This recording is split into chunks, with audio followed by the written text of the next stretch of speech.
Sec Media continues. We are talking about the Middle East today, where Hamas cynicism knows no bounds. We will see why. There are many deontologists who criticize Israel. There are also criticizable actions by Israel, especially regarding the humanitarian issue in the Gaza Strip. But the truth is far from what is outlined, including by part of the Romanian press. Foreign policy analyst Andrei Schwartz joins us on stage. Good evening. Good evening. Thank you for the invitation. And journalist TUDOR CURTIFAN. Good evening, TUDOR. Good evening. Thank you for the invitation too, Razvan. Yes. Gentlemen, I want to start discussing Hamas, and I will start with you, TUDOR, a journalist, a man with experience in the Romanian press. What do you think of the exposure of Hamas actions in recent months in the press in our country?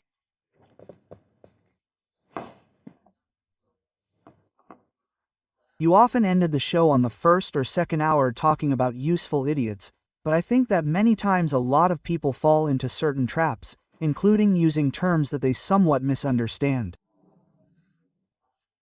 I think most of them, maybe in Romania it's not so much. I was talking about countries in Northern Europe, for example, Great Britain, France, the Nordic states, where there is a very strong left component and a very large support for the Palestinian cause. I don't want to give names of journalists or press outlets, not that there are many, there is not a single case. But to you as journalists, how do you think, for example, the phrase, the civil defense agency run by Hamas? At least erroneous from all points of view. I think there is a lack of, I don't know, doing a minimum of research because it is Hamas. Sir, a short material. Hamas presents a material in which one of the Israeli hostages shows how he digs his own grave. Maybe that's how we understand who Hamas is.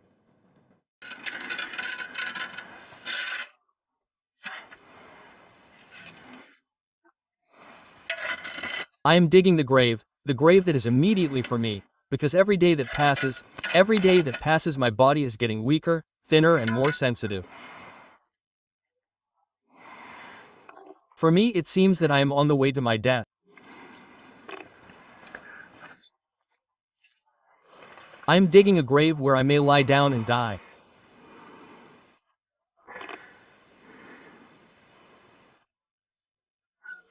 That's the time to remember.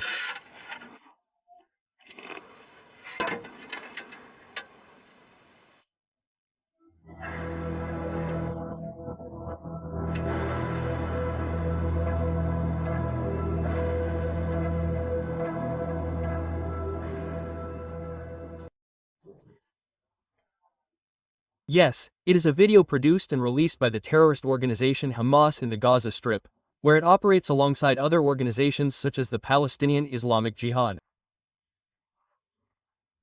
It is not a civilian organization for the defense of human rights and so on.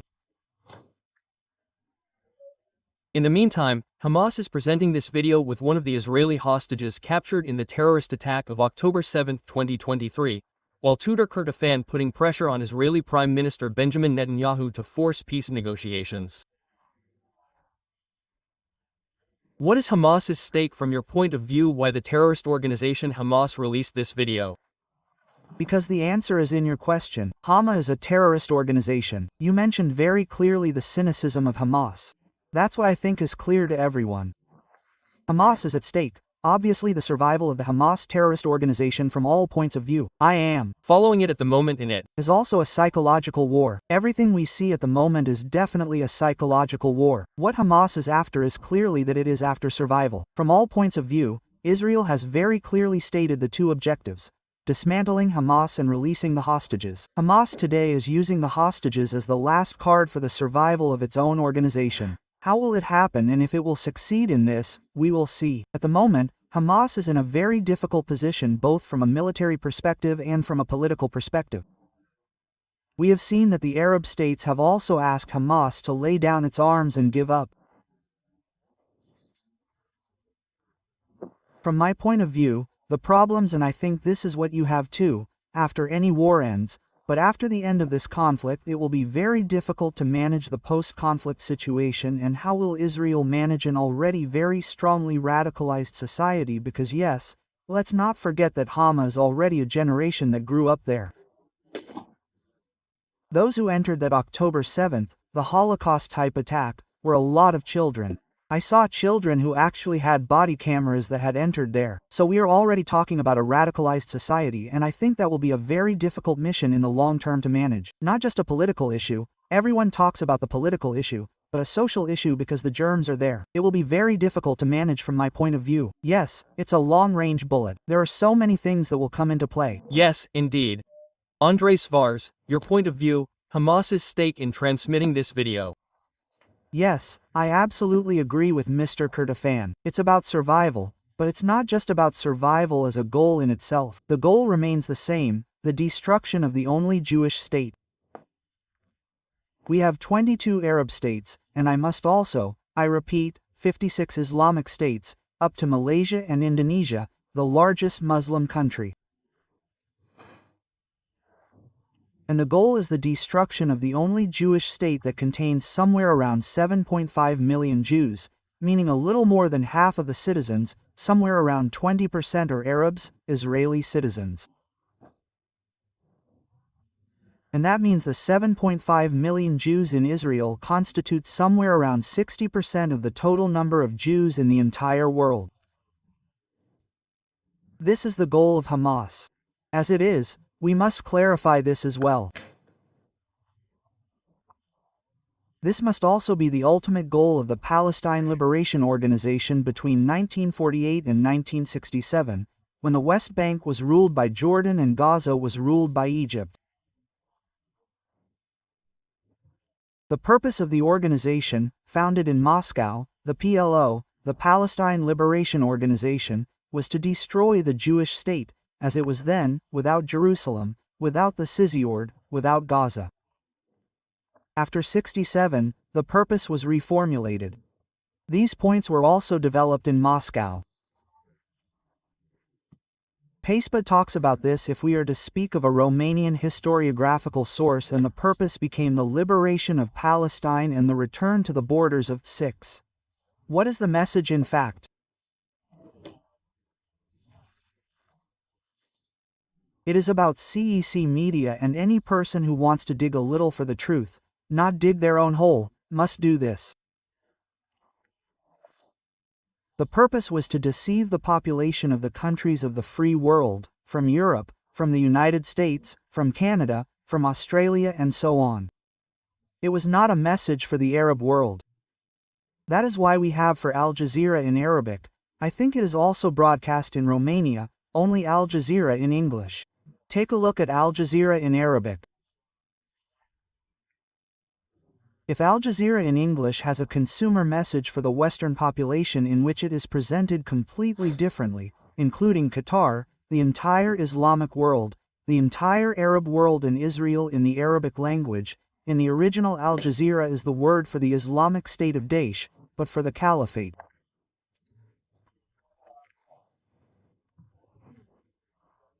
The goal is not a Palestinian state, another Arab state, this time with the Palestinian identity created in the last 100 years and strengthened by the Soviet Union against the outpost of the free world in that area, and the goal is the establishment of an Islamic state. This is the goal of the Emir and the ruling family of Qatar. It was the same goal of the leaders of Saudi Arabia until the reform started by the NBS. Ahmed bin Salman, the crown prince of the Saudi crown. Indeed, Saudi Arabia has changed its policy in the region. It is a state aligned with Washington's vision, and we must note this.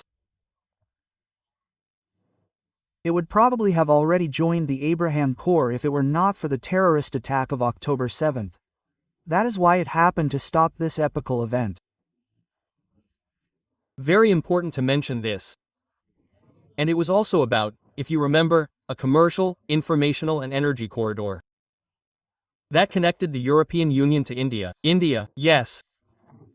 Exactly. If you can underline a little more one of the reasons that led to the misfortune of October 7th. This part with Saudi Arabia is very important, and absolutely.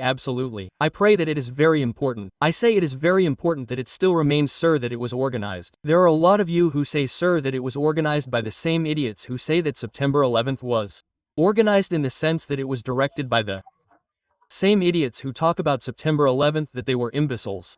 Tell me a little about the connection with Saudi Arabia. What is happening?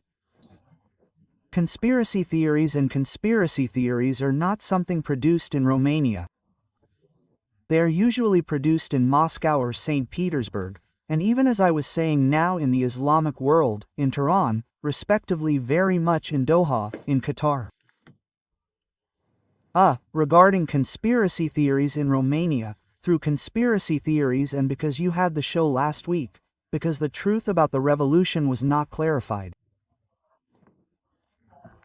For various reasons, and then the population ended up looking outside. It's 35 degrees sun at this time in Bucharest and saying, "No, sir, it's dark. Maybe someone told me it's not hot, it's even nice. It was hotter 100 years ago," and so on. So yes, you can absolutely distort the truth anyway, especially if you're inclined in this direction, if you have something about. Andrei, very briefly, then we'll also discuss it with Bobby Pescu, but in the press in the Arab world, but also in the Western press, information has appeared, according to which Netanyahu is prepared to annex Gaza and Syria. These threats, I don't want to leave the house, so to speak.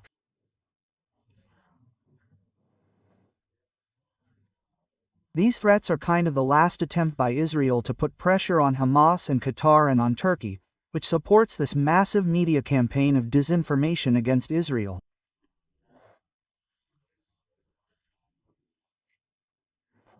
Unfortunately, these threats are not viable from my perspective. Why? Because Israel has been analyzed over time for Israel, for the Jewish people and for the Jewish state respectively. The value of a boy's life like this 24-year-old boy matters much more than a little extra territory or yes. We talked about what Israel did for peace in its relationship with Egypt. Yes. Its biggest neighbor. What did it do? It gave the Sinai Peninsula, which it won a war against Egypt and could have entered Cairo. It stopped a few kilometers from Cairo. Israel gave the Sinai Peninsula, which is 3 times larger than all of Israel's remaining territory. So why did it enter Syria? Why did it take over that part of the Golan? Precisely because it's about some strategic heights. It's about something strategic. You said it very well, and from a humanitarian point of view, there are water reserves. But from the point of view of what the Golan Heights mean, if the Golan Heights were controlled by Hezbollah, let's say, they could easily strike directly at Tel Aviv. Yes, right, without having a sufficiently strong response from the State of Israel. So it's about vulnerability. Yes, exactly. It's about a strategic decision from a military point of view for which Israel occupied the heights, the Golan Heights. Bobby Pescu. Yes. Oh, what worried me practically last week, that I kept talking about the journey, the visits to the holy port, to Donald Trump, who was in and inaugurated a golf course. Land, Scotland, where his mother comes from, as I said, basically presidents came there to try to reach a common denominator of tariffs and so on far, because they all finally understood.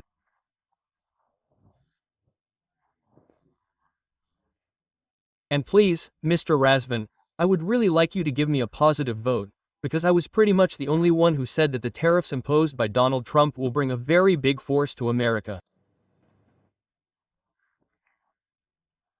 Everyone else that I listened to and heard told us how tariffs, if you refer to the other guests on the show, only in the press if I read and in the American press if I read, there are a lot of them in the American press and that is to be appreciated, and not only those who come and say I was wrong, the economic analysts were. Right, Donald Trump, and I pray his team is not that. Practically only if you were in a Stua Dinamo matter. I am with Stua until death or with Dinamo until death, and let me say, sir, I am against Trump and he is not right.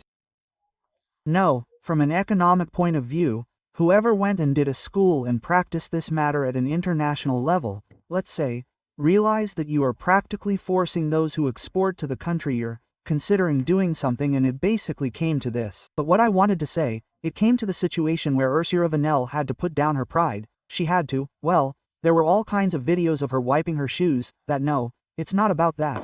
But the idea is that Donald Trump doesn't want to be a very good negotiator. He's a very good economist. He has an extraordinary team of economists. He has an extraordinary diplomatic team of diplomats with rubies on their heads and so on, the Pentagon. But where was I going to get to? The aftermath of this issue and the aftermath of the attack that they had on the public in, let's say, socialist in England and in France, in particular, and I'm not referring to socialist politicians and those who support these movements, that is, to teachers, to those people who want equality, to support children in Palestine, families in Palestine. We don't want blood, we don't want anyone to die, to absolutely no one should be hurt. But there are things that need to be done, and under this pressure the president of France came out and said, when will we recognize the Palestinian state?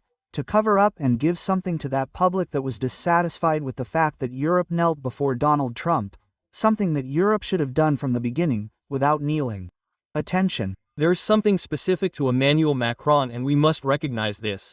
France has an extremely large, important, Muslim population, but it is not our fault. No, it is not our fault because we were not the empire as the French Empire was.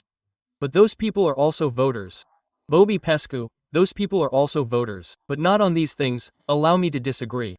I agree that you disagree, not the idea that we need to understand and how it is being played out. No, I do not understand at all. I do not think that from an electoral point of view. In electoral logic you make decisions that affect the whole world. It's not necessarily decisions, you throw some messages because France doesn't have the state. A man who has a man who until N we have no way to L. A man who is honest can't play with words like we will approve the creation of the Palestinian state 1 second that is. 1 second, 1 second, 1 second to finish the idea so that it doesn't stay so you can't. Throw such words into electoral logic. This is not about logic. There people die, you have to get to peace. What you are doing here is only feeding you or the prides and practically.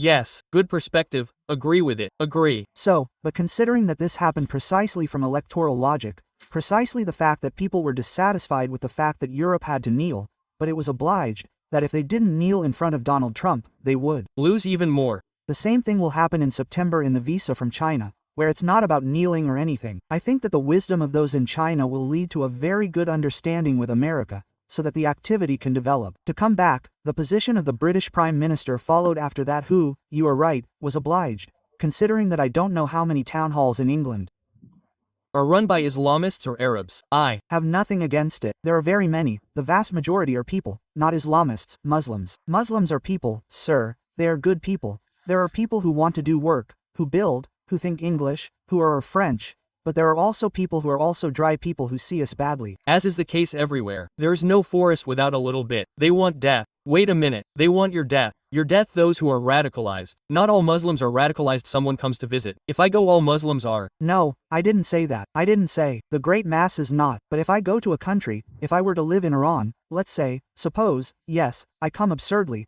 I have to respect those there. I can't tell them their death and let Christianity live. I don't respect them, or if I don't like it I leave. Yes, I can't involve. I recognize you. No. But what do you think? Do you think it was a move by the President of France and the President of the First Institutional? It was a political move, and I with electoral purposes. It seems to me that it is wrong to think that France will or will not recognize the Palestinian state. I think it is transmitted. I think that certain contexts are being created for a long period of time from this moment. Do you know what I think the problem is? That we are discussing the recognition of the Palestinian state, but we are missing the substantive issue. The first condition, sine qua non, is that the two states that are involved accept this. And we are not there at this moment, not even from the Palestinians. There have been many times. Yes, sometimes they come with policies from the outside, precisely to make the two entities reach a council. I think there are very high chances that France and other states will recognize Palestine. Yes, but I don't think things will change. I mean, the fundamental problem will remain the same if Hamas is there. And by the way, Mr. Javers appeals to history in 1947. After the 181st resolution of the United Nations, Palestine refused an equal division at that time, that is, and after that there were many such proposals from the international community. Of course, Israel also had a policy in the same direction after 1996. So that's why I say it's very complicated. Maybe France or Great Britain will come, which Europe has so many problems and so many files that it has to manage, and Europe has not coped in the most pleasant way in the Middle East file. We have to admit that in everything that is happening today is a policy of the colony per Romania. Romania in the 75s had a very good policy in the Middle East. The last great success, by the way, of Europe in the East, I think, was the nuclear agreement with Iran, negotiated 12 years of Europe and which was then concluded by Donald Trump. Yes, that I think was a last success, and Donald Trump destroyed the last success. I think that was probably no. The point is to give nuance to this. Iran did not respect the program that was reached. Totally agree, because it was a very permissible agreement. It was an agreement that Europe negotiated, and that it stole the cherry on the cake, Barack Obama, if we remember. Yes, but it was a very permissible agreement for Iran. Iran was getting money from that agreement and producing medium and long-range missiles that they offered to their proxy actors, terrorist groups. Obviously, Donald Trump came and said that this agreement is not okay. Today they continue to deliver and export oil. In the black, basically, through shadow fled. Exactly what Iran offers, the same I don't know logistical know-how is offered to the Russian Federation. The Russian Federation is doing the same today work by directing, attention, let it not remain an idea. So 80% of the population of Iran is against the current leadership in Iran. So basically, which certainly there is a very great dissatisfaction and frustration among the Iranian population towards the regime in Tehran. But I have doubts about the percentage, because I saw quite a large percentage. How much do you think was there still a tacit support from the Iranian population towards the natural regime? I saw a change, if you allow me. I saw the foreign minister when there was that demonstration in the square and they were saying the death of America, in which the foreign minister of Iran came out and said, "We don't want the death of America." They got scared, and others have. It's a very good remark. They got scared now, and he came out and said, "Sir, attention, they saw what happened." Of course some say that, sir, that it wasn't the bomb, it was serious. The foreign minister comes out and the Iranian foreign minister came out and said, "Sir, we don't want the death of America." Of course it's interpretable. There are bad people who want us dead, and they were referring to those. I mean, they changed the narrative, because why did the Tehran people make it very intelligent? They said, "Sir, we do not want the death of America. We have nothing to do with American citizens. We have something to do with the leadership of the White House. We have nothing to do with the Jews. The Jews live very well, including in Iran. We have something to do with the Zionists who want bombs." So why do they give bombs to the citizens of Israel? Because they do not give bombs to the leadership of Israel. Correct. Good point. Here is the trap. Here is perfect. Yes. Between what I say and in the meantime, let's see a video of an Israeli far-right minister who made an unprecedented gesture.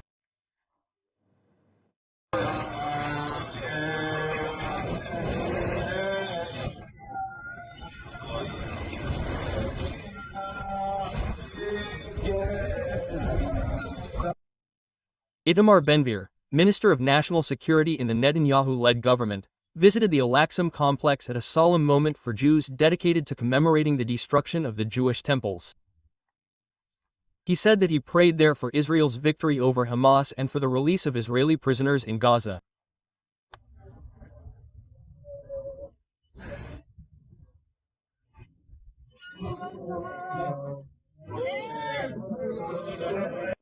The action contravenes a delicate agreement between Israel and Jordan, which governs the rules of access to the complex managed by a Jordanian foundation. According to this agreement, non-Muslims are allowed to visit the Al-Aqsa Mosque only during certain hours and without praying. A spokesman for the Palestinian president condemned Ben-Gvir's visit to the mosque and said that all the limits imposed were violated. Prime Minister Benjamin Netanyahu immediately issued a statement in which he reiterated that Israel's policy regarding maintaining the current status quo had not changed. Some Israeli commentators warned that it could undermine the government's authority over the area and encourage similar acts by other ultranationalists. International reactions were not slow to appear. The Saudi Foreign Ministry described the gesture as a dangerous violation of religious agreements and condemned the event in the strongest terms.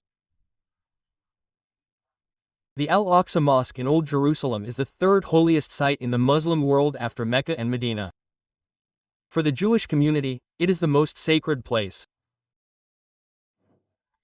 Yes, Andrei Schwartz, even Saudi Arabia was irritated by the minister's gesture. Israeli considered the far-right minister. How do you explain this gesture, and what does the far-right mean in Israel? Yes, let's put things in context a little bit. We talked about the period between 1948 and 67. Jordan was occupying Jerusalem at the time, occupying all of Cisjordan, the west bank of the Jordan. What happened then? There were no Jews left in the city of Jerusalem. They were all either killed in 48-49 in the War of Independence, or in the subsequent purge, or they were expelled. So there were no Jews left there. All the synagogues in the old city of Jerusalem were destroyed. The tombstones on the Mount of Olives, that is, for 2,500 years, yes, Jesus and all the Jews who were there over the centuries who died there. That's right. The tombstones were used for paving by Jordan, to pave the streets. Okay, what happened after 67? Israel has reconquered East Jerusalem, including the Old City, including the esplanade on which Islam built the two great mosques, and the lower part where the remains of the Second Temple in Jerusalem are located, the Western Wall. What did Israel do? Instead of expelling all the Arabs or killing them, it let them live there. Those who wanted to accept Israeli citizenship even reached the Supreme Court, became judges, directors of the most important hospitals, and so on. Those who did not want to stay there without citizenship, but with a status, an autonomy and an identity card, not of the Israeli state, but which allows them to stay there. More than that, Israel ensured the right to free religious practice for Christians, for all denominations, for Muslims. Yes, so there was no such approach as came from the Arab Islamic side. Exactly, and we come to the present. We are now herein. We have this gesture considered offensive, defiant, including by Saudi Arabia? Why? Why? Because back then in 6 an agreement was made, and in the following years an agreement was made with Jordan. An agreement was made with Jordan that Israel defeated and said, hey, you can continue to control the esplanade of the mosques and the two mosques through an institution that you will create, and they created the Waqf. Yes. Which is an authority that maintains these mosques. And Israel was forced to do something else precisely to maintain unilateral peace, namely that the Jews would not be able to go up there to visit, but would not be allowed to pray. This under Islamic pressure.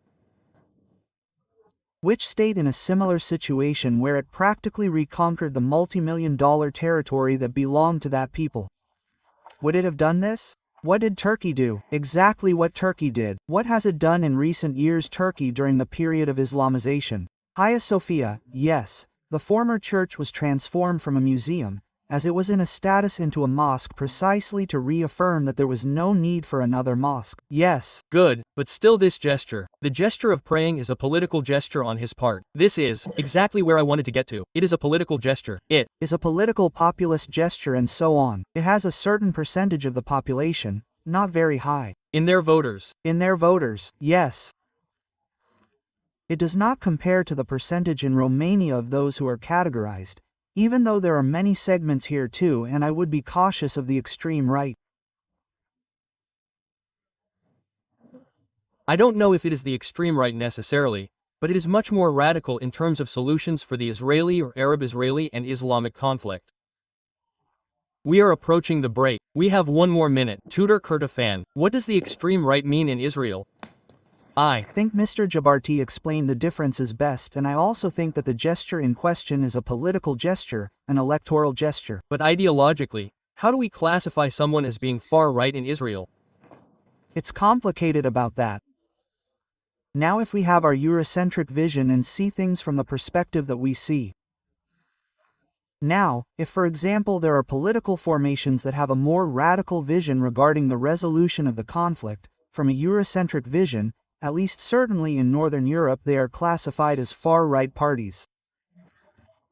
Yes, Andrei Schwartz, very briefly, how does this, let's say, self-styled far-right press in Israel relate to the Palestinian population?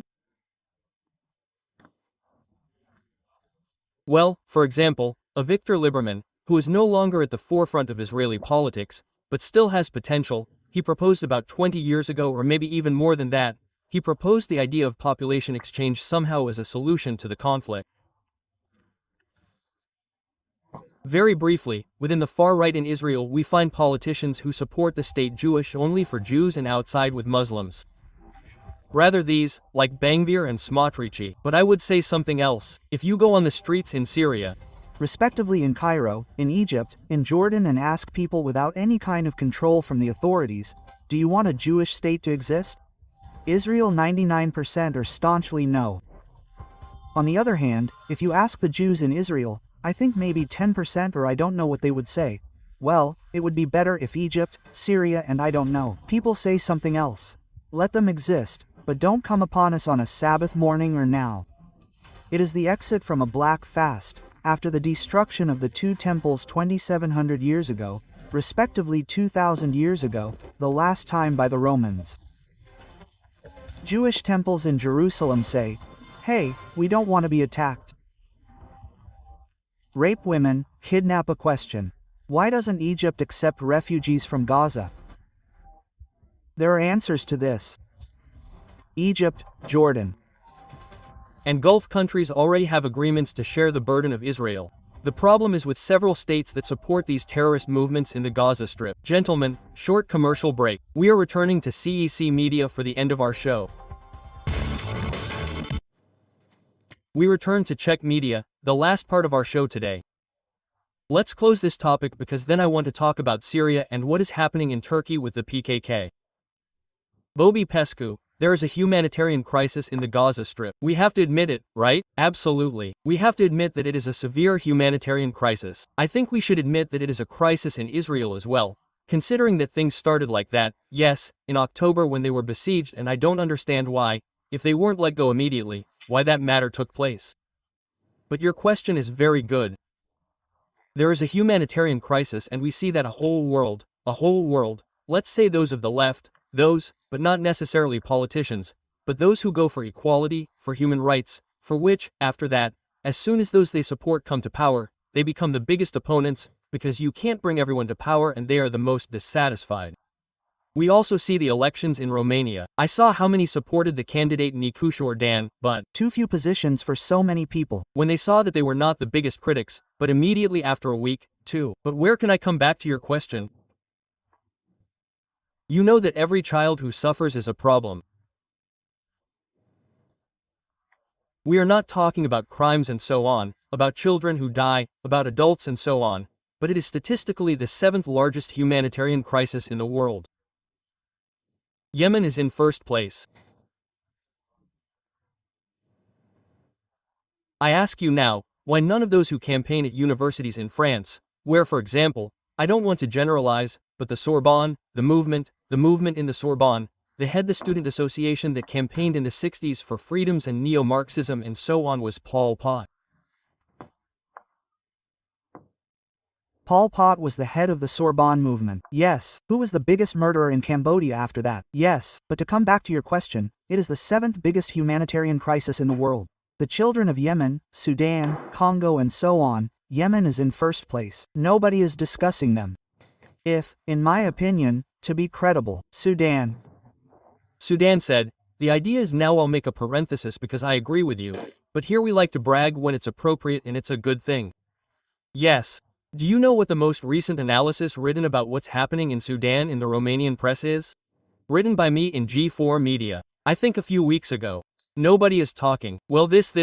So, sir, if these people, Israel, believe me, the state of Israel is not involved in the war in Sudan, although there are other Arab powers and Iran that have an interest there. That's exactly why they don't. That's one of the reasons. The reason is that we clearly know that we have the Jewish village, we have the Gaza Strip, an issue, and then it's easier for you to act like a militant for the rights of the Romanians. Important, but you act like a militant when you know who is one, who is another, who is fighting with whom. In Inman it's complicated because you don't know who is with whom, and then let's not get into that. Let's get into the useful one. The useful one would be the seventh one, which is the story with the Palestinians and the Israelis. This is the misfortune that in order to be credible, gentlemen professors, some of them at universities, and for that Trump was criticized very much when he intervened in the state-funded universities in America, a certain policy was being pursued. Sir, first of all, in the university the number one rule, the professor must teach the theory and the book. The student is going to think if he wants in one direction, he likes in a direction or another, but the teacher doesn't come and do it and tell you exactly which way to think. Being a teacher, the very word teacher tells you that he tells you well, right? And if the teacher comes and guides you in one direction or another, it's wrong. So, I repeat, for the movement to be credible, those who are teachers can guide you in the things they consider correct, but there are things that are interpretable. I'm not interested in the teacher's private perspective, the teacher's perspective and how he thinks he says in other conditions. The teacher influences you primarily through the list of readings that I saw. I had a guest teacher here who explained to the students about the revolution, that in 901 we had total freedom, while there are definitive decisions of the European Court of Human Rights, which say that in 90 and 91 crimes against humanity took place. European, this subject, I promise a teacher who comes and says, this issue is not oral. He has to teach what happened, he has to say and why. But, to return, for the credibility of those who are taking very important steps to reduce or annihilate any kind of humanitarian crisis, any kind of crime against a child in one way or another, so that we don't forget that Israel was also attacked. But what I wanted to say, sir, I would like to hear that someone is fighting for the children of Yemen, for the children of Sudan. For children there are huge problems. No one is fighting, and what the HT rebels are doing, who are just sending drones to Israel again. But you agree with me that this is statistically clear. Why isn't he talking, if it is really so? But anyway, humanitarian surprise is much more significant than what is happening in Israel. I turn to you, Andrei Schwartz, TUDOR CURTIFAN, peace agreement between Ankara and the PKK. At the moment, it is being discussed at a declarative level. We have a ceremony in which the Kurds in Iraq laid down their arms and burned it. Yes. There are many factions on the Kurdish side, but I was also thinking that in 2009 there was such a Kurdish opening policy by Erdogan. There were 2 or 3 more such actions later. Any message of peace, any action that can consolidate peace, especially in a situation like the dynamics, like the East, is welcome. Now, I think I have a slightly different opinion in this context. I think it is also an internal movement that Recep Erdogan is making in the context in which he is very dependent or increasingly dependent on the nationalist movement party that ensured him to some extent in the re-election in 2023. From 2015 is from 2015, but we also saw the fragility of this alliance in the local elections in 2024. It is the opposition today, the only binder that the opposition against Erdogan or the binder that holds the opposition against Erdogan together is the People's Party for Democracy and for Democracy, the pro-Kurd party.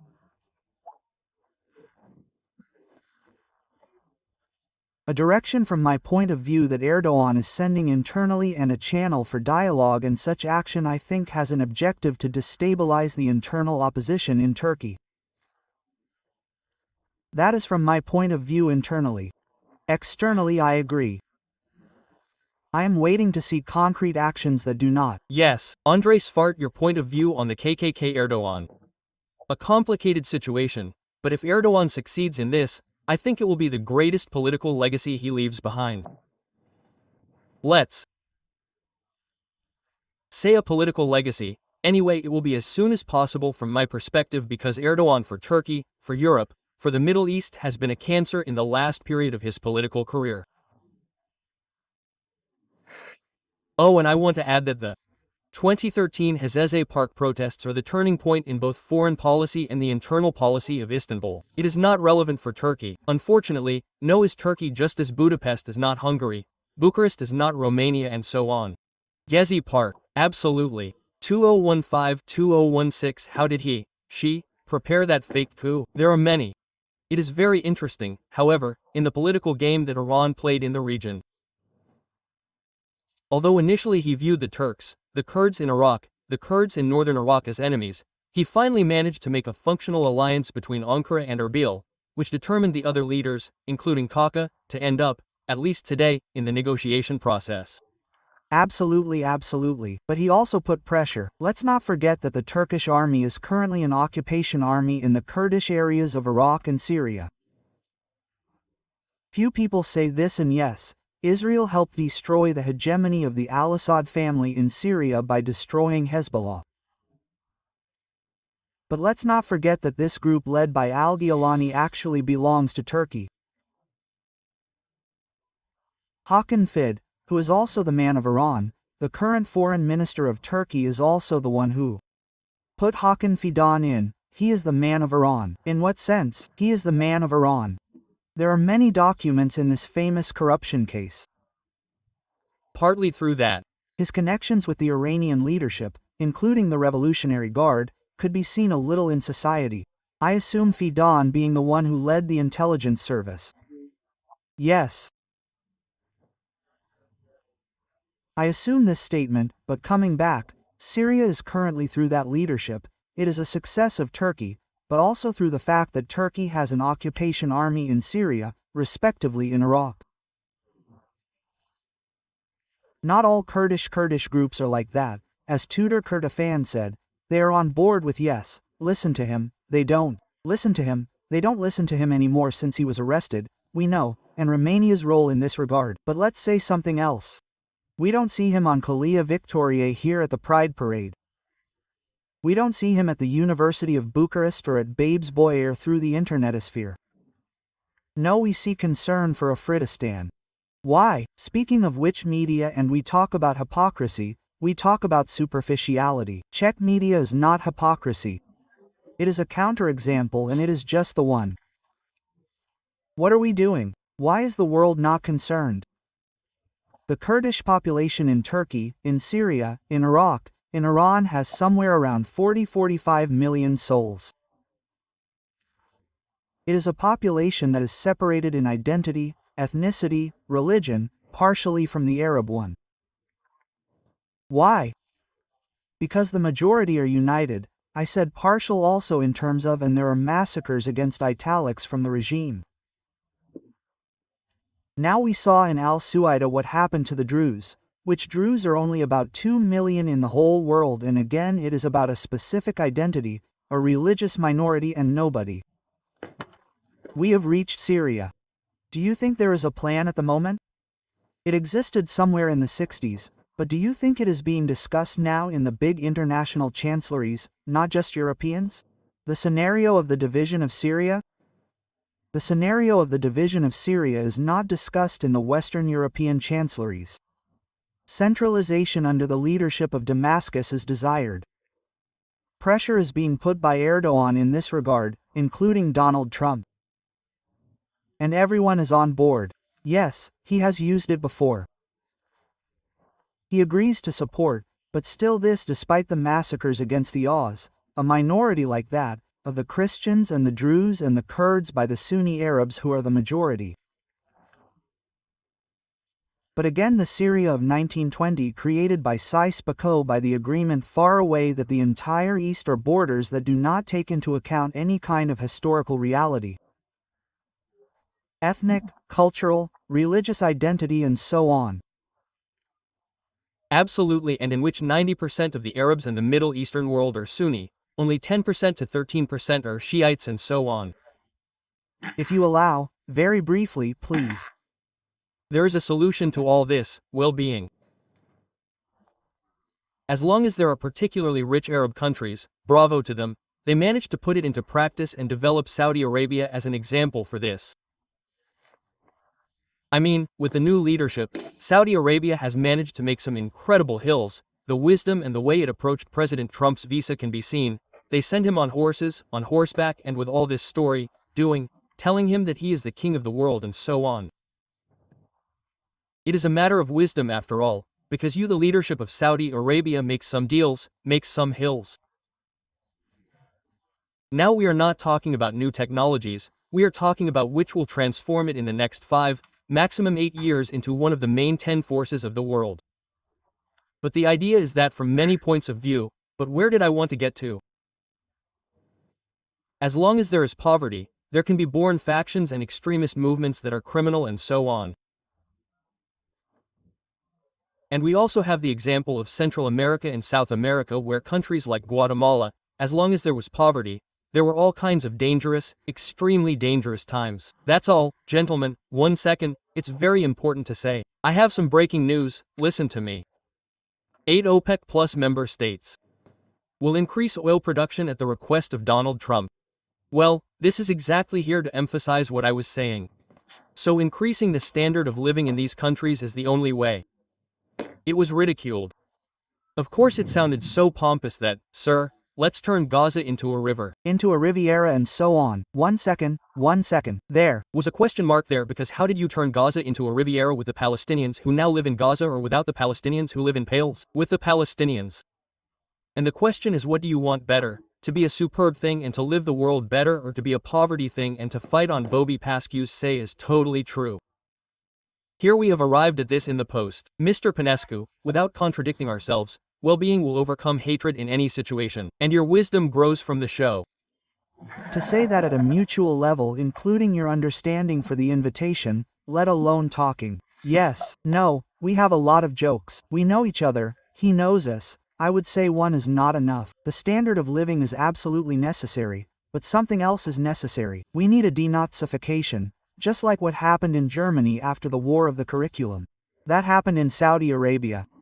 The curriculum that teaches yes, it no longer says bad things about Christians, about Jews, about all infidels.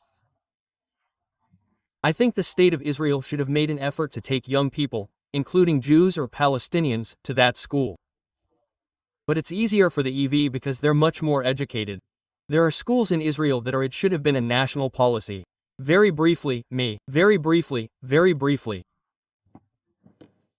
Bojan of precisely for these extremist leaders to survive and the corruption and their mafia organized that after all is a form of military mafia. They need to keep people in poverty, they need to keep people uneducated.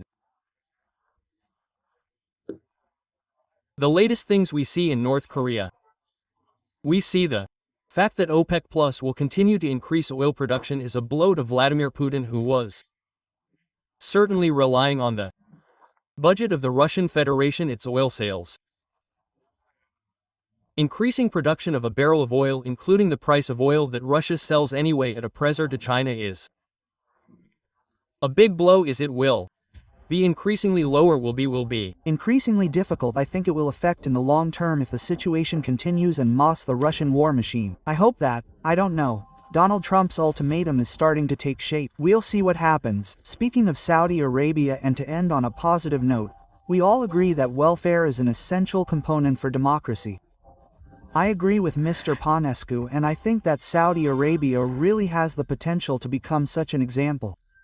But I repeat, and by the way, there was also talk about the Abrahamic Accords. I think that the Abrahamic Accords will have or will truly make their full potential felt when Saudi Arabia joins in. Yes, but there is still time, maybe not very long, until Saudi Arabia joins in and recognizes the state of Israel. What media stops here? See you next Sunday. I'm Razvan Munteanu. Stay with B1 TV.